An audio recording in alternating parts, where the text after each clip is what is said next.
Good morning all of you. देखिए आज हम लोग सेशन स्टार्ट करेंगे एरर वाला। आपका एसपी बख्शी में 2 सेशन जो था हम लोग का, शायद लास्ट का 2 सेशन था हम लोग का, उसके पहले हम लोगों ने जितना वर्कआउट किया इस पर टोटल हमने क्लियर करा दिया है। 2 लेसन जो दिया गया एसपी बख्शी का, उसमें टोटल आपका प्रीवियस ईयर क्वेश्चंस का कुछ हेल्प दिया गया, मतलब प्रीवियस ईयर क्वेश्चन से कुछ क्वेश्चन उसमें डाला गया। एसएससी सीजीएल हो गया, एमटीएस हो गया, स्टेनोग्राफर हो गया, इस टाइप का बहुत सारे क्वेश्चन है, 2-4 करके डाला गया। तो हम लोग अभी कोशिश में हैं, काम कर रहे हैं कि जो 2-4 क्वेश्चन जो आप लोग का उसमें प्रीवियस ईयर जो हम लोग को करना है उससे कहीं बेहतर होगा हम लोग का। कि 2000 हम लोग 15 से एक सीरीज बनाने वाले हैं जिस पर हम लोग अभी काम कर रहे हैं। तो 2015 से लेकर 2022 तक में जितने भी आपके एसएससी के एग्जाम हुए हैं, सीजीएल हो गया, आपका एमटीएस हो गया, हमारा स्टेनोग्राफर हो गया, सीएचएसएल हो गया, आपके जो भी हमारा एग्जाम होगा, तो एसएससी से रिलेटेड जितने भी एग्जाम हो गए उसमें सेंटेंस इंप्रूवमेंट हो गया, एरर हो गया, हमारा क्लोज टेस्ट हो गया, जितने भी पार्ट्स है उसके हर पार्ट्स का एक अलग सीरीज में हम लोग वीडियो बनाएंगे और उस वीडियो की मदद से आपको टोटल कंप्लीट हम लोग करवा देंगे 2015 से लेकर 2022 तक का। इसलिए हमने अभी उस चीज़ को एलिमिनेट करते मतलब छोड़ दिया है, ताकि 2-4 क्वेश्चन बनाने से कहीं बेहतर होगा। हम लोग जब पार्टिकुलरली पूरा कंप्लीट करेंगे तो ज़्यादा बेहतर होगा। और अगर आपको इच्छा हो कि उस पर हम लोग काम करें तो आप लोग अपना एक बार सुझाव हमको कमेंट कीजिए, जिस हिसाब से हम लोग फिर काम किया जाएगा, फिर आपके पास वो भी सीरीज पहुँच जाएगा। लेकिन हमको अपने हिसाब से यही लगा कि अगर हम लोग पूरा ढंग से काम करेंगे प्रीवियस ईयर पे, उस समय ज़्यादा बेहतर होगा इसके तुलना में। लेकिन एसपी बख्शी के द्वारा जितना दिया गया क्वेश्चन जो थर्ड शेड्यूल टाइप में, जो भी एग्जाम के टाइप में आने वाले हैं, चाहे जो आ रहे हैं, उतना टोटल हम लोगों ने बैकअप में आपको शायद F या G तक हमने कंप्लीट कर दिया है। अब हम लोग आज से स्टार्ट करेंगे एरर सेक्शन पे। जो क्वेश्चन नंबर हो गया आपके पास एक्सरसाइज 1, और पुराने वाले जो बुक के बारे में अगर बात किया जाए तो क्वेश्चन इसमें है आपके पास पेज नंबर 271 271 में आपके पास क्वेश्चन है। चलिए स्टार्ट किया जाए अब। तो एरर का सेक्शन देखिए कैसे हम लोग को काम करना है। एरर में हम लोग करना क्या है, कुछ नहीं करना है। सबसे पहले देखिए जितना हमने इंप्रूवमेंट सेक्शन में आपको पढ़ाया, तो इंप्रूवमेंट सेक्शन का जितना भी सेक्शन जो था, जितना हम लोगों ने उस पर रूल आउट किया है, इसीलिए हमने शुरू में उसको पढ़ाया ताकि आपका टोटल का टोटल रूल हम लोग एक बार क्लियर कर ले। अब जितने रूल हैं, अब इसमें हम लोग को ये देखना है कि उस रूल से इसमें कितने हमको बेनिफिट हो रहे हैं, कितने बेनिफिट हो रहे हैं आपका, ये आपको सामने खुद दिख जाएगा। तो चलिए क्वेश्चन नंबर सबसे पहला ही वर्ड इस्तेमाल करते हैं। पहला क्वेश्चन जो होता है, देखिए पहला जो क्वेश्चन आपके पास जो दिया गया है, इस क्वेश्चन में क्या कर रहा है उसको एकदम सीरीज के हिसाब से हम लोग पढ़ेंगे, बिना किसी हिंदी या बिना किसी भी नॉलेजेबल स्टेटमेंट के हिसाब से। इस हिसाब से पढ़ा जाए ताकि पढ़ने के बाद जो ग्रामेटिकल आइटम हो, चाहे वर्ड रिलेशन आइटम हो, भैया वो अपने आप क्लियर होते जाए और बिना कुछ किए हम लोग एरर आराम से बना ले। हिंदी पे हम लोग काम ना करें भैया, आप लोग से बार बार कहा जा रहा है कि हिंदी पे काम ना करें। क्वेश्चन के सीरीज में किस हिसाब से क्वेश्चन कह रहा है, क्वेश्चन ये कोशिश किया जाए कुछ सीरीज के हिसाब से हम लोग बना। हिंदी निकालेंगे एग्जाम में आपके पास डिस्टर्बेंस ज़्यादा होगा। हिंदी से भले क्वेश्चन जरूर बनेगा लेकिन समय किलिंग ज़्यादा होगा। तो हम लोग टेक्निकली हिसाब से क्वेश्चन को अराइज करते हैं और कोशिश हम करते हैं कि आपको टोटल का टोटल इसमें जितना भी हमारा स्टेटमेंट जितना भी हमारे पास इसमें सिचुएशन रिक्रिएशन जो भी दिया गया है टोटल आपको क्लियर कराते चले। तो चलिए क्वेश्चन हम चलते हैं नंबर 1 में। पहला जो क्वेश्चन दिया गया, another baffling change that I noticed in him nowadays in that he avoids to speak to me. अब सबसे देखिए पहला जो आपके पास क्वेश्चन आता है, ये क्वेश्चन ये दिया गया आपका अनदर बैफलिंग चेंज। यहाँ पे जो बात आ गया, सबसे देखिए पहला क्वेश्चन समझा जाए कि यहाँ पे जो चेंज है ये हो गया आपका नाउन। क्वेश्चन को एकदम ढंग से क्लियर करते हैं। तो जब चेंज हो गया भैया आपके पास नाउन, तो नाउन के पहले जो भी वर्ड होगा वो जाहिर सी बात है कि वो क्या करेगा, आपका एडजेक्टिव होगा। पहले ही हम लोग सीरीज में पढ़ चुके हैं कि नाउन के पहले जो भी वर्ड होगा वो हो जाएगा आपका एडजेक्टिव। तो चेंज के पहले जो बैफलिंग वर्ड हो गया आपका, ये हो गया हमारा एडजेक्टिव, अनदर बैफलिंग चेंज। तो अब एडजेक्टिव प्लस नाउन हमारे पास आ गया, मतलब ऑप्शन अगर 1 नंबर अगर आप देखते हैं तो भैया 1 नंबर पूरी तरह से सुरक्षित है, कोई समस्या नहीं है। 1 नंबर आपका कंप्लीट सीरीज में है। Another baffling change, noun, noun के पहले हो गया एडजेक्टिव, एडजेक्टिव प्लस नाउन आपको दिखा रहा है, जिसमें कोई दिक्कत नहीं है। अब आगे की ओर बढ़ जाते हैं। तो यहां पे एक वर्ड आपको दिख रहा है that I noticed in him nowadays, I notice in him nowadays। nowadays ये बता रहा है कि ये स्टेटमेंट जो होगा वो हमेशा प्रेजेंट में होगा। तो जब प्रेजेंट में होगा तो nowadays के साथ देख ले 2 ही सीरीज आता है कि अगर किसी सेंटेंस में मान लिया nowadays लगा हुआ है, अगर कोई भी सेंटेंस है, अगर उस सेंटेंस में नाउ अडेज अगर लग गया हो तो एक बात आप समझ ले कि नाउ अडेज के साथ या तो आप लगा दे भैया बिफोर का सीरीज होता है प्रेजेंट में, और नहीं तो भैया आपके पास होता है V1 या V5 का सीरीज। सिंपल सा बात। अगर कोई भी सेंटेंस में नाउ अडेज अगर दिया गया हो तो नाउ अडेज के साथ का जो सीरीज होगा वो हमारा या तो V4 के सीरीज में होगा, नहीं तो V1 और V5 के सीरीज में होगा। तो यहाँ पे आपको सीधे सीधी दिख रहा है भैया, नोटिस जो होगा वो आपके पास हो गया क्रिया का पहला रूप, तो V1 के साथ रिलेशन बना है, तो नाउ अडेज के साथ जो रिलेशन होगा या तो V4 का M=R प्लस V4, और नहीं होगा तो भैया V1 और V5 का होगा। तो V1 और V5 का सीरीज है ही, यहाँ पे तो आपको कोई दिक्कत है नहीं आपके पास। I notice in him nowadays. अब क्वेश्चन यह था आखिर इज किसके लिए आ गया भैया, इज कहां से आ गया भैया आपका, इसका सब्जेक्ट कहां है, क्योंकि आई नोटिस इन हिम हो गया नाउ अडेज, ये तो पूरा का पूरा सेंटेंस हो गया और ये भी सेंटेंस हमारा सही है। तो यहां पे जो इज आया है कुछ नहीं करना भैया, यहां पे जो इज आया है अनदर बैफलिंग चेंज, ये भी आपका एक सब्जेक्ट है, एडजेक्टिव प्लस नाउन बन के ये आपके सब्जेक्ट के रूप में काम कर रहा है। तो इस चेंज के हिसाब से यहां पे आ गया भैया आपका इज, ये जो इज आया हुआ है वो चेंज के हिसाब से आ गया है, अनदर बैफलिंग चेंज, चेंज के हिसाब से हो गया इज। तो यहाँ पे भी इज आपका सही है, टेंस ये भी प्रेजेंट में है भैया आपके पास, ये भी प्रेजेंट में है। फिर आ गया आपके पास दैट, दैट हो गया हमारा काम करा है कंजक्शन का, वहां पे भी सब। तो अब यहाँ पे भी भैया आपके पास एक दैट आ गया, तो ये भी हमारा काम करा कंजक्शन का। अब कैसे पता चलेगा कि भैया वो कंजक्शन है, तो कुछ नहीं दिमाग लगाना है, सब्जेक्ट के पहले अगर वर्ड आपके पास कोई भी आ गया और अगर वो रिलेट कर रहा है तो सब्जेक्ट के पहले जो भी वर्ड होगा भैया वो काम करेगा कंजक्शन का। सिंपल सा बात। यहाँ सब्जेक्ट के पहले आपके पास ये वर्ड आ गया दैट, ये भी हो गया कंजक्शन। यहाँ सब्जेक्ट के पहले ये वर्ड आ गया दैट, ये भी हो गया हमारा कंजक्शन। तो कंजक्शन यहाँ पे कितना हो गया भैया, 2। तो एक चीज हम लोग थोड़ा सा जान ले कि जब कंजक्शन हो गया 2 तो सब्जेक्ट कितना हो जाएगा आपका 3। अगर कंजक्शन हो गया 4 तो सब्जेक्ट कितना हो जाएगा जी आपका 5। जितना कंजक्शन होगा उससे एक ज्यादा होता है सब्जेक्ट, या जितना सब्जेक्ट होता है उससे एक कम होता है हमारा कंजक्शन। तो सिंपल सा बात है कि जब 2 कंजक्शन आपको दिख रहे हैं तो हम लोग को पहले ये चेक करना है कि इसमें 3 सब्जेक्ट है कि नहीं है। तो एक सब्जेक्ट आपको देख ले ही दिख रहा है, एक सब्जेक्ट आपको दिख रहा है भैया आई, आपको एक सब्जेक्ट मिल गया, और उसके बाद बैफलिंग चेंज हो गया, ये भी आपको एक सब्जेक्ट मिल गया। तो सब्जेक्ट 3 दिख ही रहा है, सब्जेक्ट हो गया 3, तो इसका मतलब हो गया कि जब सब्जेक्ट की संख्या 3 हो गई तो कंजक्शन हो जाएगा 2, और यहाँ पे 2 कंजक्शन दिया गया है, दोनों का दोनों दैट है। यहाँ तो कोई दिक्कत है नहीं। अब सेंटेंस जो जा रहा है वो भैया प्रेजेंट में जा रहा है, तो देखिए ये भी वर्ब आपके पास प्रेजेंट हो गया नोटिस, ये भी वर्ब आपको दिख रहा है इज हो गया प्रेजेंट हो गया आपका नोटिस, और आगे भी जो वर्ब दिया गया अवॉइड, ये भी हो गया हमारा प्रेजेंट V5। तो अब हम लोग सीरीज जब पढ़ रहे थे उस समय तो हमने आपको बताया था इंप्रूवमेंट सीरीज में कि कुछ ऐसे वर्ब होते हैं जिसके बाद आने वाला वर्ब होता है क्रिया का चौथा रूप। तो चौथा रूप जब होता है भैया यानी कि मतलब V4, तो जब V4 होता है तो इसका मतलब ये हो गया कि अवॉइड भी उसमें शामिल था। अवॉइड के बाद आने वाला वर्ब हो गया भैया V4, तो जब V4 हो गया तो कुछ नहीं करना है, टू स्पीक के जगह हो जाएगा हमारा स्पीकिंग, मतलब ऑप्शन इसका हो जाएगा C नंबर। टू स्पीक के जगह पे कर ले हम लोग स्पीकिंग हो जाएगा, ऑप्शन नंबर हो गया हमारा C। और ये सेशन हम लोग जो क्वेश्चन जो था ये पहले ही हम लोग पढ़ चुके इंप्रूवमेंट वाले सेशन में कि स्पीक हो गया आपका, अवॉइड हो गया हमारे पास, वर्थ हो गया, बिजी हो गया, फिनिश हो गया, एंजॉय हो गया, बहुत सारे वर्ड हमने पढ़ाया था। इनके बाद अगर कोई वर्ब आता है तो हमेशा क्रिया का चौथा रूप होगा। तो इसके बाद अगर कोई वर्ब आएगा तो क्रिया का चौथा रूप होगा। तो चौथा रूप आपके पास जब हो जाएगा तो टू स्पीक के जगह पे हम लोग कर लेंगे क्या आपका स्पीकिंग, और इस आधार पे इसका आंसर हो जाएगा option number C, to speak के जगह पे कर ले स्पीकिंग। बाकी कोई समस्या इसमें नहीं है। तो जितने भी हमने देखे रूल जो भी पढ़ाया गया पहले वाले भैया आपके पास, उस पर आप थोड़ा सा काम करें। जब तक रूल पे हम लोग ढंग से काम करेंगे नहीं तब तक क्वेश्चन को बनाना हमेशा आपको लगेगा कुछ नया कर रहे हैं। तो कुछ नया कर रहे हैं तो कुछ नया हो नहीं रहा है, आपको भले लग रहा हो कि नया हम कर रहे हैं, लेकिन नया कुछ नहीं है, आपका टोटल चीज है जो पिछले हमने काम कर चुके हैं हम लोग। सेकंड क्वेश्चन पे आते हैं। देखिए सेकंड क्वेश्चन में सेम क्वेश्चन का पैटर्न दिया गया है। तो अगला जो क्वेश्चन अब आता है नरेशन से थोड़ा सा रिलेट किया गया है, लेकिन हम लोग इसको ही पढ़ चुके हैं। सबसे पहले इसमें हम लोग देख लिया जाए, पहले सब्जेक्ट आप क्लियर कर ले। देखिए यहाँ पे एक सब्जेक्ट हो गया, इट हो गया आपका एक सब्जेक्ट, उसके बाद एक ही हो गया हमारा सब्जेक्ट, और एक आई हो गया आपका सब्जेक्ट। अब सब्जेक्ट आपके पास दिख रहा है 3 आपका, तो जब सब्जेक्ट हमको 3 दिख रहा है तो जाहिर सी बात है कि जब सब्जेक्ट हो गया 3 तो कंजक्शन हो जाएगा आपका 2। तो अब कंजक्शन कहां कहां मिलेगा भैया, तो इस सब्जेक्ट के पहले देखिए यहाँ पे इफ लगा हुआ है, तो इफ हो गया कंजक्शन, और इस सब्जेक्ट के पहले एक हाउ वर्ड आया है, ये भी आपका यहाँ पे कंजक्शन का ही काम कर रहा है। अब क्यों काम कर रहा है इसके बारे में हम लोग बता रहे थोड़ा सा।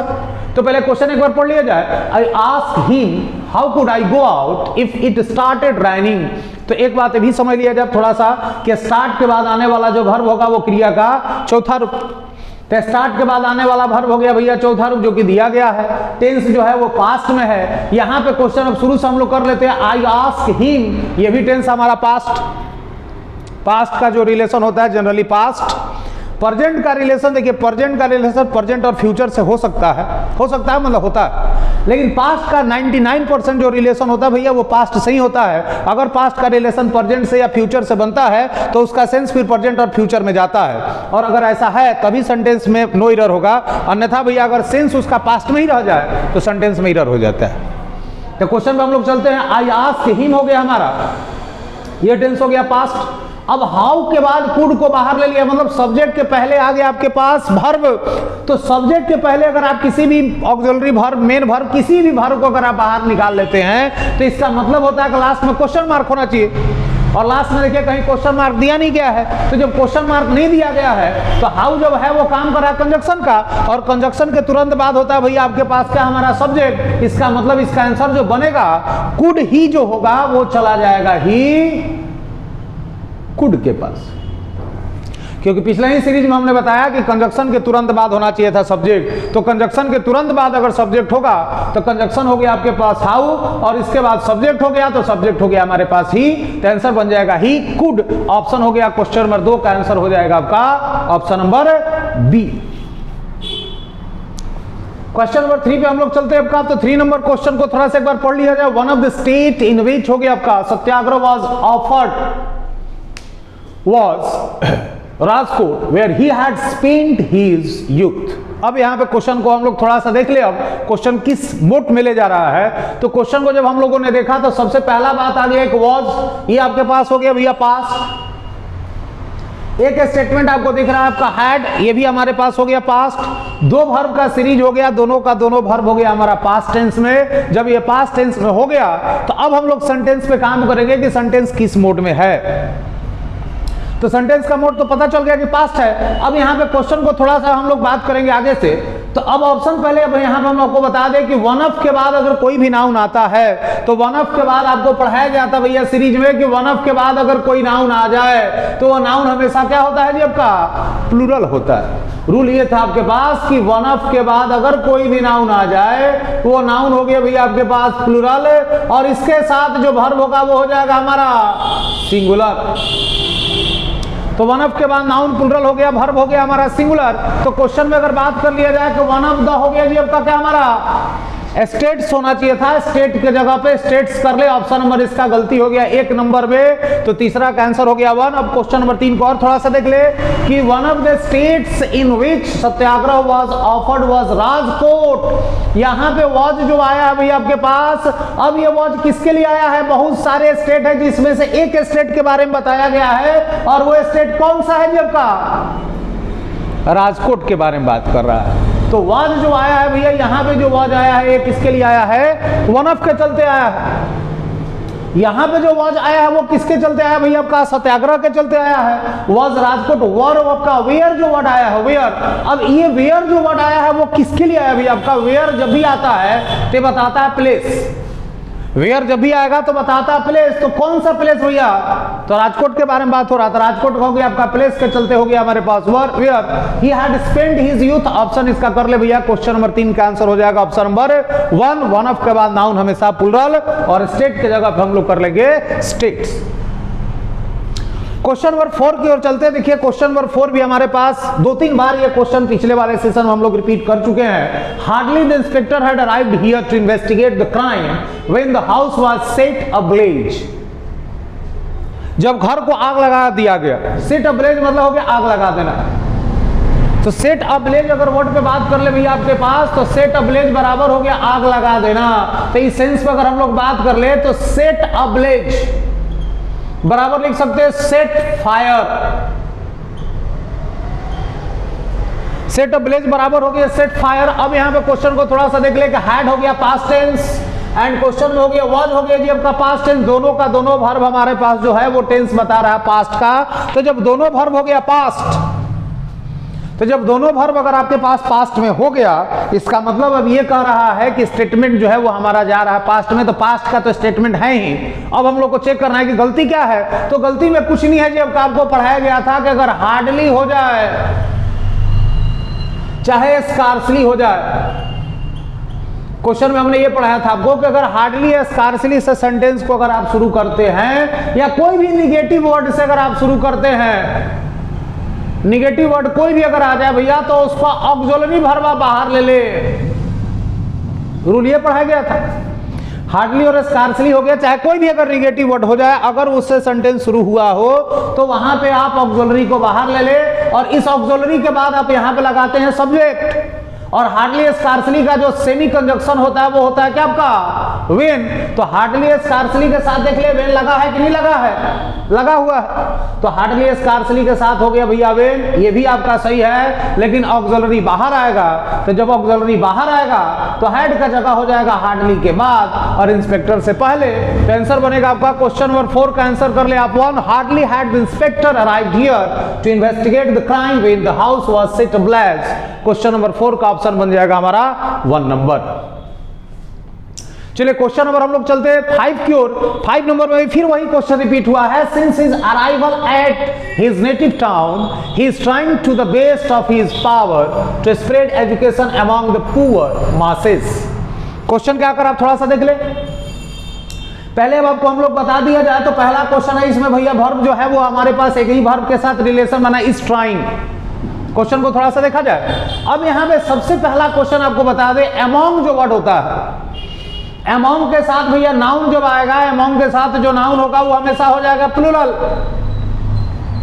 तो अमोंग का जो रिलेशन होता है नाउन में वो हमेशा प्लूरल पे होगा। तो जब प्लूरल पे होगा तो इसका मतलब हो गया कि अमोंग के बाद आपका पुअर मासेस देखिए दिया गया है प्लूरल, वो हमारा सही है। तो थोड़ा सा क्वेश्चन को शुरू से हम ले लेते हैं। तो since his arrival at his native town, हमने आपको पहले भी वीडियो में बताया हुआ है पहले सेशन में कि एट जब आता है भैया तो वो प्लेस बताता है।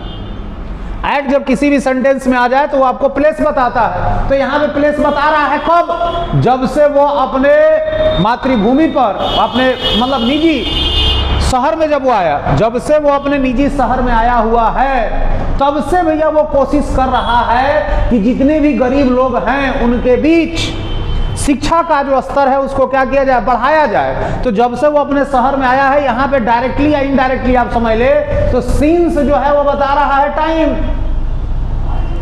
तो सिंस भैया बता दिया टाइम। तो जब समय का बात आपसे हो जाए तो हमने आपको पहले भी बताया था कि जिस सेंटेंस में सिंस या फॉर का रिलेशन हो जाए, टाइम का रिलेशन हो जाए भैया, उसमें बिफोर तो जरूर होगा, लेकिन वो before have, has, had, been plus before के साथ होता है। तो यहाँ पे कुछ नहीं करना है, यहाँ पे सिंपल सा बात है कि जब सो आया है, टाइम आपको दिख रहा है, तो यहाँ इज के जगह पे कर ले हैज बीन। इज जो वर्ड हो गया ये अपने साथ रिलेशन बना लेगा हैज बीन का। अब हैज बीन क्यों होगा, क्योंकि हमने आपको पहले ही बताया है कि जब किसी भी सेंटेंस में, देखिए क्वेश्चन को फिर से रिपीट, बहुत बार रिपीट हो गया क्वेश्चन अभी तक, सिंस और फॉर का रिलेशन अगर भैया टाइम के साथ हो जाए तो वहां पे हमने आपसे कहा कि हैव, हैज और हैड, सिंस और फॉर के साथ अगर टाइम का रिलेशन हो जाता, क्वेश्चन में बना के आपका हैव, हैज, हैड प्लस हो जाता है कि आपका बीन और इसके साथ भैया हो गया बिफोर का रिलेशन, नहीं तो भैया हो गया नाउन का रिलेशन, नहीं तो भैया हो गया आपका एडजेक्टिव का रिलेशन। तो हैव, हैज, हैड के बाद जो रिलेशन बनेगा वो या तो एडजेक्टिव का बना सकते हैं या नाउन का बना सकते हैं, नहीं तो क्रिया का चौथा रूप का बना सकते हैं। तो क्वेश्चन का आंसर हो गया हमारे पास, क्वेश्चन नंबर 5 का जो आंसर बनेगा ऑप्शन नंबर बी बनेगा। इज ट्राइंग के जगह पे आप कर ले has been trying. Next question number 6 की ओर हम लोग चलते हैं। In various parts of the country ponds dry down in the scorching heat of summer. अब यहां पे थोड़ा सा बात करने वाला क्वेश्चन क्या है, इन वेरियस हो गया, वेरियस के बाद का जो नाउन सीरीज होता है वो प्लूरल होता है, जो कि दिया गया वेरियस के बाद जो नाउन का सीरीज होगा वो प्लूरल हो गया आपका। तो कंट्री के बहुत सारे क्षेत्रों में, बहुत सारे जगहों पे बारे में बात हो रहा है, तो वेरियस के बाद जो नाउन होगा वो हो गया हमारा प्लूरल। तो वेरियस के बाद नाउन प्लूरल दिया ही गया है। पॉन्ड्स जस्ट ड्राई डाउन, मतलब जितने भी हमारे कुआं तालाब जो हैं वो तुरंत क्या हो गए भैया आपका सूख गए। अब क्यों सूख जाते हैं, इन the scorching heat of the summer. अब यहां पे देखिए अगर कोई भी हीट की बात करे, ऐसी उष्मा जो आपको झुलसा देती है, उसमें बहुत ज्यादा क्या होती है आपका, बहुत ज्यादा उसमें क्या हो रहा है, टेम्परेचर। तो उस तरह के उष्मा के लिए भैया एक वर्ड आता है स्कॉर्च। तो स्कॉर्च हीट यहाँ पे जो वर्ड आया तो इसको थोड़ा सा समझ ले कि यहाँ पे हीट हो गया भैया आपका नाउन, और यहाँ पे स्कॉर्चिंग जो हो गया वो हो गया भैया आपका एडजेक्टिव, और यहाँ पे आपको दिख रहा है द हो गया आर्टिकल। तो आर्टिकल का रिलेशन होता है हमेशा नाउन के साथ, तो नाउन के पहले जो वर्ड होगा वो क्या होगा आपका एडजेक्टिव हो जाएगा। तो यहाँ पे भी सही है, नहीं जी, हाँ इसका कोलोकेशन हो जाएगा हीट के साथ भैया, झुलसाने वाली जो भी आपका उष्मा होती है उसके लिए स्कॉर्च। फिक्स है सर, हाँ एकदम फिक्स है जी। तो क्वेश्चन आ गया आपके पास कि अब एक चीज और समझ लिया जाए कि अगर दो नाउन के बीच अगर आप रिलेशन बनाते हैं तो दो नाउन के बीच रिलेशन बनाना हो तो आप ऑफ लगा दे, तो ऑफ लगा हुआ है। तो in the scorching heat of summer, option number C में कोई समस्या नहीं है। ऑप्शन नंबर 6 का ए नंबर जो देखा गया, तो वेरियस के बाद जो नाउन होता है वो हो गया आपका प्लूरल, तो वेरियस के बाद नाउन जब प्लूरल, तो क्वेश्चन में आ गया आपके पास कि नाउन भैया हमारा प्लूरल ये भी दिया गया है, तो ऑप्शन 1 भी पूरी तरह से सुरक्षित है, ऑप्शन सी भी पूरी तरह से सुरक्षित है। ऑप्शन नंबर बी में एक समस्या यही है, सूखना का इंग्लिश जो होता है ड्राई के साथ लगा दे भैया। अब ड्राई के साथ जो रिलेशन होता है वो वर्ब का वो होता है हमारे पास अप, तो ड्राई अप का मतलब हो गया कि अभी जो हमारा बहुत सारे देश के बहुत सारे पार्ट के जो भी हमारे पॉइंट्स हैं वो इतने ज्यादा गर्मी है, जिस उस गर्मी के ताप से भैया वो क्या हो गया आपका तुरंत सूख जाते हैं। तो सूख जाते हैं मतलब वो स्टेटमेंट हमेशा का बात कर रहा है, तो जब हमेशा का बात होता है तो उसमें हमेशा V1 नहीं तो V5, और V1 V5 के साथ, हाँ जी, तो V1 V5 के हिसाब से अगर बात कर लिया गया तो ड्राई के साथ डाउन नहीं होता, ड्राई के साथ अप होता है। सर ड्राई डाउन का मतलब नहीं होता ही नहीं है। ड्राई डाउन बॉडी की। क्वेश्चन नंबर हम लोग चलते हैं आपका 7 के बारे में। he lays the watch on the table and then forgot all about it when he went out। Question में दे दिया गया आपके पास he laid the watch on the table and then forgot all about it when he went out। Question को थोड़ा सा एक बार देख ले, यहाँ पे ही के बाद ले का इस्तेमाल किया गया आपके पास। तो अब क्वेश्चन को थोड़ा सा हम आपको बता दें कि अगर किसी सेंटेंस में ले के बारे में बात कर ले, ले मतलब होता है रखना, तो ले का मतलब हो गया रखना भैया, ये होता है V1, तो इसका V2 जो होता है ले लेड होता है जी। अब ले का V2 हो गया आपका लेड, और एक होता है लाई। लाई मतलब पड़े रहना, लाई जो वर्ड हो गया मतलब पड़े रहना, तो लाई का मतलब समझ ले somebody के साथ रिलेशन हो जाएगा, और ले का रिलेशन हो गया भैया आपका समथिंग के साथ। सबसे आसान तरीका समझने का, तो ले जो होता है वो हो गया समथिंग, और लाई जो होता है भैया वो हो गया आपका somebody, और इसका दूसरा जो रूप होता है भैया वो होता है ले। तो क्वेश्चन दिया गया आपका को उसने घड़ी को टेबल पे रख दिया, तो जब ही का रिलेशन अगर ले के साथ बनाते आप, सपोज अगर ले V1 भी है और अगर V1 यहाँ सही भी होता तो भी भैया ही के साथ V1 तो होता नहीं, आपका ही के साथ होता V5, ले होना चाहिए था। गलती तो ऑप्शन नंबर 1 में है ही। तो क्वेश्चन नंबर भैया आपके पास 7 का ऑप्शन नंबर 1 में गलती आपको दिख रहा है, क्योंकि गलती यहाँ पे यह है कि ले नहीं होता लेज होता है। लेकिन सेंटेंस जब हम लोग आगे बढ़ते हैं तो आगे आपको दिखता है कि फॉरगॉट हो गया आपका पास्ट का टेंस, वेंट आउट हो गया, ये भी हो गया भैया आपका पास्ट का टेंस। दो वर्ब जो है वो आपके पास पास्ट के हो गए, तो तीसरा भी वर्ब हमारा पास्ट में ही होगा। तो पास्ट में जब होगा तो ले का कर ले आप लेड, ऑप्शन हो जाएगा 7 का ऑप्शन नंबर 1। सर लाई का तीसरा फॉर्म क्या है? हाँ लाई का तीसरा फॉर्म लाई ले लेन, अब उसका सर इसका भी तीसरा हो जाएगा वही ले का। ले लेट लेन। पता कैसे चलेगा किसका? अब भैया क्वेश्चन में बात आ गई आपका, तो ये तीसरा फॉर्म में तो कभी दिक्कत नहीं होगा। क्वेश्चन नंबर आ गया आपका 8 में बात कर लिया है कि ऑल्दो ही ड्रॉ और इज अनेबल हो गया आपका good salary, he has a large family to support and he finds it difficult to make both ends meet. Question क्या कर आप समझ लिया जाए, तो क्वेश्चन में अब ये दे दिया आपके पास कि ऑल्दो ही ड्रॉ और रीजनेबली हो गया आपके पास गुड सैलरी। अब क्वेश्चन को थोड़ा सा समझा जाए, देखिए ऑल्दो और दो जब किसी सेंटेंस में आता है तो हमने आपको बताया कि वो सेंटेंस का जो मोड होता है भैया, एक सेंटेंस दूसरे सेंटेंस का हो जाता है उल्टा। पहला चीज, जब किसी भी सेंटेंस में ऑल्दो का इस्तेमाल हो जाए, चाहे अगर किसी सेंटेंस में दो का इस्तेमाल हो जाता है, तो ऑल्दो और दो से ये पता चलता है कि एक सेंटेंस जो है वो दूसरे सेंटेंस का क्या हो गया, हमारा उल्टा हो गया। कंट्राडिक्ट होता है। हाँ जी, तो जब कंट्राडिक्ट हो गया मतलब क्वेश्चन अब ये आ गया कि अल्दो और दो के साथ भैया सेंटेंस का कंस्ट्रक्शन चलता है जो कंट्राडिक्ट होता है। जैसे क्वेश्चन हो गया अल्दो ही इज ऑनेस्ट, तो यह क्वेश्चन हो गया कि although he is a thief, यद्यपि कि वो चोर है फिर भी वो क्या है जी आपका ईमानदार है। ही इज हो गया जी आपका ऑनेस्ट, तो चोर है तो भैया ईमानदार नहीं होना चाहिए था। तो एक सेंटेंस जब दूसरे सेंटेंस का कंट्रास्ट होता है तो वहां पर अल्दो आ चाहे दो आप लगाते हैं। अल्दो और दो के साथ एक सेमी कंजक्शन के रूप में भैया काम करता है क्या, येट। मतलब अल्दो और दो के साथ अगर आपको किसी कंजक्शन की जरूरत पड़ती है जो उसको हेल्पफुल करता है तो वो होता है येट, बाकी किसी अलग से कोई कंजक्शन इसमें ना लगाए। अक्सर क्वेश्चन दिया कि अल्दो और दो के साथ जो क्वेश्चन लगाता है भैया बट लगा के दे देता है, कॉमा लगा सकते हैं। अल्दो और दो के साथ अगर लगाना हो तो एट लगाएं और नहीं लगाना हो तो कुछ मत लगाइए, बीच में कॉमा सेपरेट कर दे आप, बट इसके साथ नहीं होगा तो नहीं लगा सकते। तो क्वेश्चन आ गया कि एट जब हो गया भैया आपके पास, मतलब सॉरी अल्दो और दो जब हो गया उसके साथ अगर लगाना हो तो एट लगाए, नहीं तो नहीं लगाए। तो क्वेश्चन हम लोग का ये था कि अल्दो और दो के साथ रिलेशन जब होगा सेंटेंस का तो वो सेंटेंस एक दूसरे का क्या होगा आपका उल्टा हो जाएगा। तो क्वेश्चन अब थोड़ा सा देख लिया जाए कि क्या ये लाइन सही है गलत है। तो क्वेश्चन पर आया कि he draw a reasonable good salary, यद्यपि कि वो एक अच्छा खासा पैसा भैया कमाता है। He has a large family to support, उसके बहुत बड़े परिवार है जिसको वो पैसे से भैया क्या करता है, सपोर्ट करता है जितना वो कमाता है। लेकिन फिर भी क्वेश्चन करा है कि उसको हमेशा अपना गुजर बसर करने में बड़ा परेशानी होती है। मतलब अच्छा पैसा कमाता है तो भैया उसको बहुत बढ़िया जीवन होना चाहिए था, तो अच्छा पैसा कमाता है फिर भी वो बड़ा दुख में रहता है, उसको जीवन का गुजर बसर करना बड़ा मुश्किल होता है। तो मुश्किल होता है इसका मतलब एक सेंटेंस दूसरे का उल्टा जा ही रहा है। तो जब एक सेंटेंस दूसरे का उल्टा जा रहा है इसका मतलब अल्दो यहाँ पे सही है। अब समस्या क्या है, इसको थोड़ा सा देखा जाएगा। इसमें एक इडियम इस्तेमाल हुआ, बहुत बार एसएससी में पूछा गया, make both ends meet. Make both ends meet जो हो गया आपका, इसका मतलब होता है गुजर बसर करना, किसी भी तरह अपना जीविका चलाना जी आपका।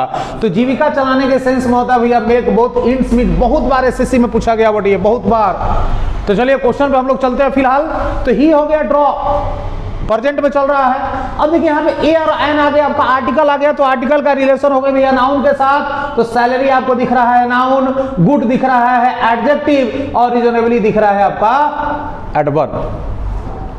तो ए और an plus adverb plus adjective plus noun हमारा पूरी तरह से लाइन ए नंबर एकदम सुरक्षित है। आगे का टेंस हम लोग जब चलते हैं तो है जो लगा भैया ये भी हो गया हमारा प्रेजेंट। फिर आपको दिख रहा है ए और एन का रिलेशन हो गया नाउन के साथ, नाउन के पहले हो गया हमारा एडजेक्टिव और हैव का रिलेशन नाउन के साथ होता है जो कि दिया गया। एक वर्ब के बाद दूसरा वर्ब आ गया 2 + B1, ये भी हमारा सही है। एंड हो गया तो एंड के पक्ष देख ले भैया, एंड के इस साइड का टेंस ये भी प्रेजेंट है और इस साइड का भी टेंस भैया प्रेजेंट है। तो एंड के बाद ये भी आपका टेंस हो गया हमारा प्रेजेंट और फाइंड हो गया। एक वर्ब के बाद दूसरा वर्ब आ गया, फिर आपका 2 + B1, मतलब सेंटेंस पूरी तरह से सुरक्षित है। क्वेश्चन नंबर 8 का आंसर कर लेते हैं, ऑप्शन नंबर हम लोग डी। एंड क्वेश्चन चलते हैं 9 की ओर।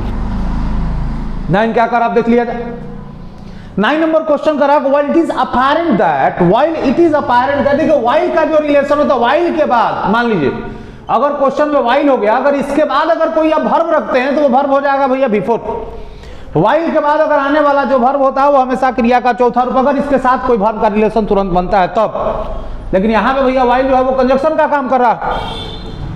तो while it is apparent, जबकि ये पूरी तरह से स्पष्ट है that the biotechnology offers significant benefits, adequate attention has not been focused to this vital area। Question को अब थोड़ा सा देख लिया जाए। While it is apparent, tense जो हो रहा है आपका प्रेजेंट। बायोटेक्नोलॉजी हो गया भैया आपके पास ऑफर सिग्निफिकेंट बेनिफिट। क्वेश्चन को थोड़ा सा एक बार फिर से क्लियर किया जाए कि इट इज हो गया अपेरेंट, एक सेंटेंस ये हो गया। बायोटेक्नोलॉजी ऑफर सिग्निफिकेंट हो गया, बेनिफिट्स भैया एक सेंटेंस ये हो गया। Adequate attention has not been focused on this vital हो गया भैया एक सेंटेंस ये हो गया। 3 सेंटेंस आपको दिए गए, पहले ये हम लोग को चेक करना है। 3 सेंटेंस का मतलब हो गया कि जब सब्जेक्ट हो गया भैया यहाँ पे एक सब्जेक्ट ये दिख रहा है, यहाँ पे सब्जेक्ट ये दिख रहा है और यहाँ पे सब्जेक्ट ये दिख रहा है। 3 सब्जेक्ट आपको दिख रहा है। तो जब 3 सब्जेक्ट हो गया तो इसका मतलब वर्ब हमारा कितना होगा आपका 3 होगा, सॉरी सब्जेक्ट जब 3 हो गया तो कंजक्शन आपके पास 2 होगा, तो जब कंजक्शन 2 होगा तो कंजक्शन की तलाश में चला जाए, तो एक वाइल कंजक्शन हो गया और एक दैट कंजक्शन हो गया। तो सब्जेक्ट 3 कंजक्शन 2, ये मैटर हमारा एकदम क्लियर है। अब चलते वर्ब पे, तो ये हो गया आपका इज हो गया भैया प्रेजेंट। यहाँ पे अगर आप चलते ऑफर्स हो गया, ये भी हो गया हमारा प्रेजेंट, और उसके बाद हैज हो गया, ये भी हो गया हमारे पास प्रेजेंट। वर्ब भी पूरी तरह से सुरक्षित है, लेकिन समस्या ये है कि फोकस के साथ होता है भैया ऑन। फोकस जो वर्ड हो गया अपने साथ ले लेगा ऑन, और इस आधार पर आंसर बना लेंगे आपका क्वेश्चन नंबर 9 का option number C. Question number चलते हम लोग 10 की ओर। देखिए बहुत ही आसान सा क्वेश्चन और काफी बेहतर क्वेश्चन है हमारा कि 10 नंबर ऑफ क्वेश्चन करा कि being a sunny day I decided to skip work and stay at home. देखिए यहाँ पे बात क्या कह रहा है, क्वेश्चन अब ये कह रहा है आपसे कि बीइंग अ सनी डे, तो क्वेश्चन अब आपके पास ये आ गया, थोड़ा सा इसको देख लिया जाए यहाँ पे रफ आउट में। तो बीइंग के बाद अगर कोई नॉन लिविंग होता है, बीइंग के बाद अगर कोई नॉन लिविंग होता है मतलब निर्जीव, बीइंग के बाद अगर कुछ भी नॉन लिविंग होता है भैया, और सेंटेंस में बीइंग के बाद अगर नॉन लिविंग आ जाए तो उसके पहले आप लगा देते हैं इट।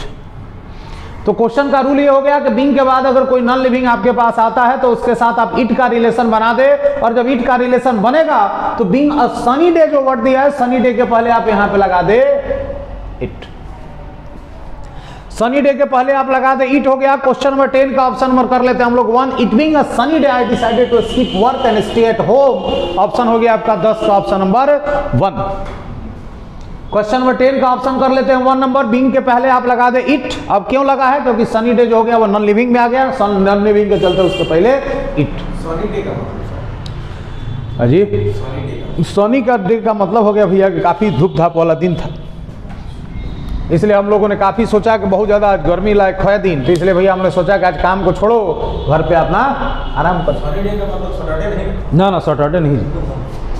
चलिए अब क्वेश्चन आ जाते हैं, क्वेश्चन नंबर लास्ट हम लोग को चलते हैं 11 number. We had to cancel our trip to Delhi because when we reached the railway station the train हो गया आपका लेफ्ट। अब यहाँ पे क्वेश्चन आ गया, देखिए पहले हम लोग चेक कर लिया जाए सेंटेंस के सब्जेक्ट के बारे में। द ट्रेन हो गया आपका सब्जेक्ट, वी हो गया भैया आपके पास सब्जेक्ट, एंड क्वेश्चन हो गया आपके पास, फिर हमारे पास वी हो गया, ये हो गया सब्जेक्ट। मतलब सब्जेक्ट की संख्या हो गई आपके पास 3। जब सब्जेक्ट की संख्या 3 हो जाए तो इसका मतलब हो गया भैया उसमें कंजक्शन जो होगा वो आपका 2 होगा। 2 कंजक्शन कहां मिलेगा भैया आपके पास, देखिए यहां तो कुछ दिख नहीं रहा है, यहां भी कुछ नहीं दिख रहा है, यहां पे डबल कंजक्शन एक ही साथ बैठा हुआ है। बिकॉज और व्हेन दोनों कंजक्शन एक ही साथ है, तो दोनों जब कंजक्शन एक साथ हो गया तो we had to cancel our trip to Delhi. हम लोगों को अपने दिल्ली जाने वाला ट्रिप भैया क्या करना पड़ा, कैंसिल करना पड़ा। When we reach the station, जब हम लोग स्टेशन पहुंचे, तो जब हम लोग स्टेशन पहुंचे तो भैया ट्रेन क्या हो गई थी, जा चुकी थी। तो क्वेश्चन का भैया आपका हिंदी तो हम लोगों ने निकाल दिया, लेकिन अगर आप हिंदी नहीं निकालना चाहते तो रिलेशन देख ले। व्हेन का रिलेशन भैया अगर V2 के साथ है तो अगला रिलेशन हमेशा होगा हैड प्लस V3 के साथ। ये कब, जब काम होता है कितना, 2। फर्स्ट वर्क में होता है हैड प्लस V3 और सेकेंड वर्क में होता है V2। तो इसमें फर्स्ट वर्क क्या है, ट्रेन का जाना, और सेकेंड वर्क क्या है, हम लोगों का स्टेशन पे पहुंचना। तो सेकेंड वर्क में आपका जब V2 दिया गया है तो फर्स्ट वर्क में हैड प्लस V3 होगा भैया आपका, तो the train had left. Option बनेगा आपका C नंबर। इस तरह से क्वेश्चन हम लोग 1 से लेकर 11 तक आज कंप्लीट किए। नेक्स्ट हम लोग करेंगे नेक्स्ट सेशन में। Thank you.